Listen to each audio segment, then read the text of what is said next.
नमस्ते प्यारे विद्यार्थियों, आप सबको स्टडी मैथ यूट्यूब चैनल में आप सबका हार्दिक स्वागत है और अभिनंदन। मैं लेकर आया हूं कक्षा 5 की गणित, जो बहुत ही आसान तरीके से। तो अपन पिछले वीडियो के अंदर प्रश्न वाली 5.2 गुणज एवं गुणनखंड के बारे में चर्चा कर रहे थे और गुणनखंड का अर्थ समझा कि जो दी गई संख्या के अंदर जो पूरा पूरा भाग जाते हैं वो सारी संख्या क्या कहलाती है, गुणनखंड कहलाती है। और अब अपन ने कल जो पिछले वीडियो के अंदर दूसरा प्रश्न कंप्लीट कर दिया था। आज अपन पढ़ने जा रहे हैं तीसरा प्रश्न, जो बहुत ही आसान तरीके से। सबसे पहले प्रश्न को समझेंगे कि प्रश्न के अंदर क्या दिया गया और क्या अपन को पूछा गया। चलिए आइए प्रश्न की शुरुआत करते हैं कि 21 व 28 का सबसे बड़ा समान गुणनखंड ज्ञात कीजिए। बहुत ही आसान है। पहले 21 के गुणनखंड ज्ञात करो, फिर 28 के ज्ञात करो, फिर दोनों में जो समान वो भी सबसे बड़ा होना चाहिए। यहाँ पर सबसे बड़ी बात, बच्चे अक्सर ध्यान नहीं रखते, अपन को शब्दों को पकड़ना है, कुछ शब्दों को। अब तो 28 का और सबसे बड़ा समान गुणनखंड होना चाहिए 21 व 28 का।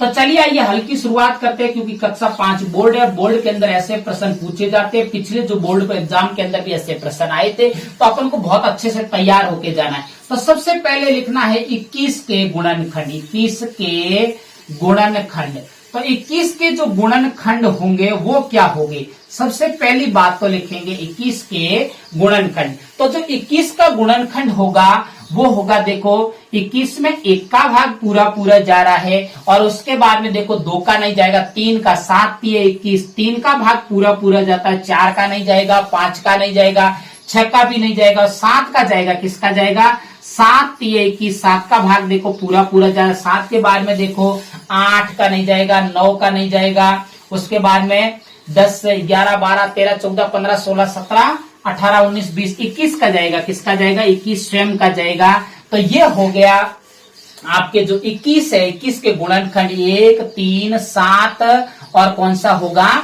21 होगा। अब देखो ये है 21 के गुणनखंड। उसके बाद में आपको किसके चाहिए? 28 के गुणनखंड चाहिए। किसके चाहिए? 28 के गुणनखंड। तो 28 के गुणनखंड, अब देखो 28 के गुणनखंड कौन कौन से है, तो वो सबसे पहले आपको लिखना है। तो 28 का गुणनखंड देखो 1 का भाग पूरा पूरा जा रहा है, उसके बाद में 2 का भाग पूरा पूरा जा रहा है, 2 के बाद में देखो 4 का भाग भी पूरा पूरा जा रहा है, देखो 7 चौके 28, और उसके बाद में 4 के बाद में किसका जाएगा? 7 का भाग पूरा पूरा जा रहा है, देखो 7 चौके 28 पूरा पूरा जा रहा है। उसके बाद में देखो 14 दूनी 28, मतलब कि 14 का भाग भी पूरा पूरा जा रहा है, देखो। उसके बाद में किसका जाएगा?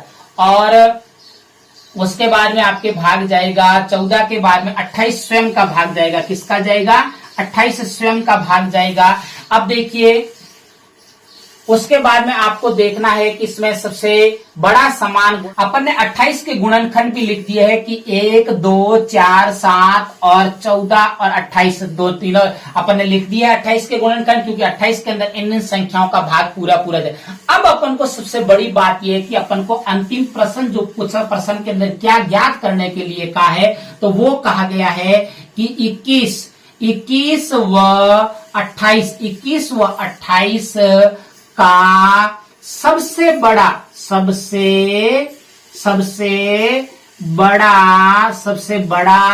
जो समान गुणनखंड चाहिए, समान गुणनखंड,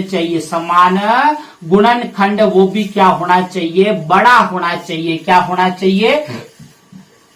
बड़ा होना चाहिए। तो इसके अंदर देखिए, पहले इन दोनों की अगर बात की जाए 21 और 28 की, तो इसके अंदर एक इसमें समान है, एक इसमें भी समान है। दूसरा देखिए, एक 7 समान है और एक ये 7 समान है। ये दोनों समान है और ये दोनों समान है, और कोई समान है नहीं। लेकिन इसके अंदर ये नहीं कहा गया है कि दोनों जो समान है वो नहीं लिखने। अपन को तो इन दोनों में जो बड़ा समान कौन सा, एक है कि 7 बड़ा है, तो 7 बड़ा है, तो अपना क्या आएगा? 7 आंसर आएगा। तो ये 7 आंसर रहेगा। अब देखिए इसमें सबसे बड़ी बात तो यही है कि बच्चों को अक्सर ये समझ में आना चाहिए। कई बच्चे क्या करते हैं, यहां से नहीं समझ पाते। तो अपन को बड़ा का है, तो बड़ा अगर दोनों सब में समान पूछा है तो सारे दोनों आ जाते। तो ये बात का ध्यान रखना है। मुझे उम्मीद है कि आपको तीसरा प्रश्न भी बहुत अच्छे से समझ में आया है। अगर मेरे पढ़ाने का तरीका आपको अच्छा लगे तो मेरे चैनल को सब्सक्राइब करना और आगे अपने प्यारे प्यारे मित्रों को शेयर करते रहना। तब तक मेरे स्टडी मैथ यूट्यूब चैनल पर बने रहे। नमस्ते।